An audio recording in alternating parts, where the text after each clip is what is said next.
Would you believe if I tell you that this smartphone brand released its first ever flagship smartphone and it was better than both Apple and Samsung? Welcome to episode 8 of the Golden Phone, and today we will talk about the Oppo Find X2 Pro.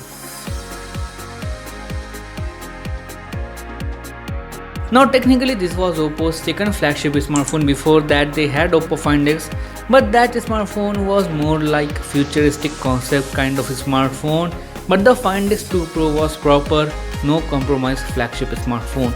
So Oppo Find X2 Pro released in 2020, so its direct competitor was Samsung's first Ultra smartphone, the Galaxy S20 Ultra, and surprisingly, Oppo Find X2 had many similar and even in some cases better specifications than Samsung's Galaxy S20 Ultra while being cheaper than that.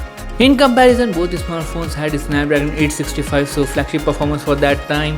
Even displays were actually neck to neck. Both smartphones had Quad HD Plus 120Hz curved display, and that is actually a huge deal because during that time competing with Samsung's display quality was not a joke. Cameras were actually pretty debatable. Samsung had better battery, but Oppo had faster charging. In terms of design, Oppo had multiple options with ceramic and vegan leather back options, where Samsung's design was mid. So you can say Oppo Find X2 Pro was Oppo's first perfect step towards becoming a flagship smartphone brand. And even today with their latest Oppo Find X9 Pro, you can see some philosophy of Oppo Find X2 Pro.